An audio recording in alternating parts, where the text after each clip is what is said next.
viewers, and welcome to part 3 of our Jann Mardenborough interview coverage. Of course, we had the interview in part 1, a bit of gameplay in part 2 and some reflection on that. Part 3, I was just looking at the Nismo stand that's been built at the O2 in East London, and a number of different strange features in here, such as these areas here. Light sensitive, strange sounds, and stuff to give you ideas on the environment, ideas on the type of energy systems.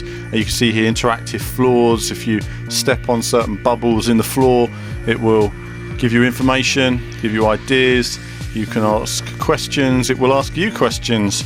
You've got these hidden displays. You can wipe the wall, and slight delay on it there, but you can wipe the wall and wipe these items off to discover things behind the walls.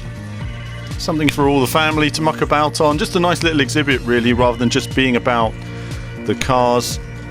Of course, here again, questions. People can ask questions and it records your questions, it records answers.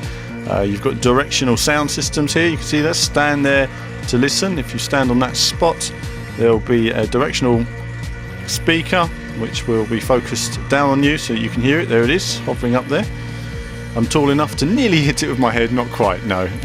But it's a very handy device, very directional as well.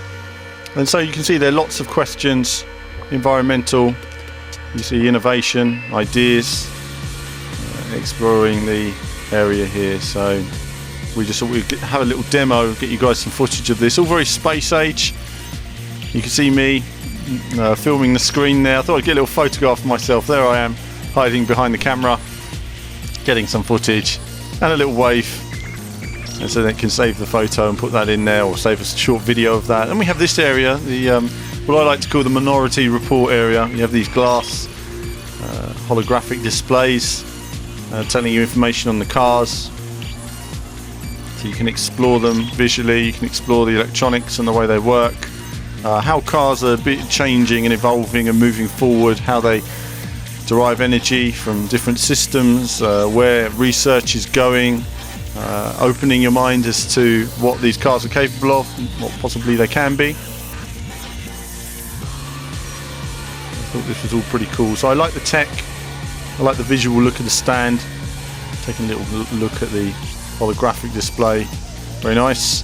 And this little Pac-Man, again, this is a whole family display. This isn't just about the cars, it's about getting everyone involved. So we had this little Pac-Man being played with the steering wheel.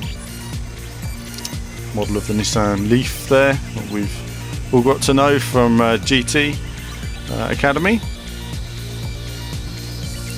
And again here, just learning a bit more about the car, what it's capable of on the charge, everything else. If you want to do a trip, how far can you go, how much charge would you need for that particular trip, and so then you'd have to guess the answer, and if you guess the answer then you get a green light and it comes up there we go. It's just monitoring the trip now, what you've chosen,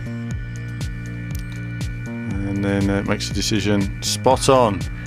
So there we go. The chap from Nissan got it spot on, as well he should, gave us the green light. And there are other sort of simulations there, sort of a bit like Gran Turismo Concept, where you could test out motion, simulation systems and everything else. It was nicely done, nice area of the display. I didn't necessarily have the chance to try all this sort of stuff out myself. It was more just a brief tour I wanted to get for you guys. You can see here as well all the different technologies on display. Lots of people like stuff like this now. It's all about the iPad now, isn't it? And they have lots of little technology and gizmos like this.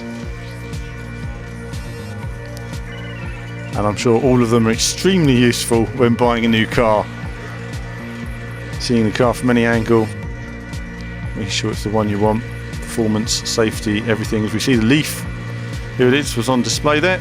I got in, I actually fit perfectly in a Leaf, and I found it very, very comfortable indeed. Alas, I found it a lot more comfortable than the 370Z, which I sat in here. And though it might look okay, I was just looking at the viewpoint as it happens. The steering wheel is quite large and I had trouble getting my legs under it. So unfortunately I am too big for this car, it has to be said. It's always a pain, they never make enough cars for giants, but it was nice looking car, and certainly if you're not over 6'4", you'll fit in okay. Though I'm sure Nissan will watch this and tell me there's an adjustment that can be made. But I was just looking at the viewpoint there, so that's basically what you see when your eyes are in focus and you're driving in a car like this. It's nice to see the example. But that's it from me for now. As ever, more soon.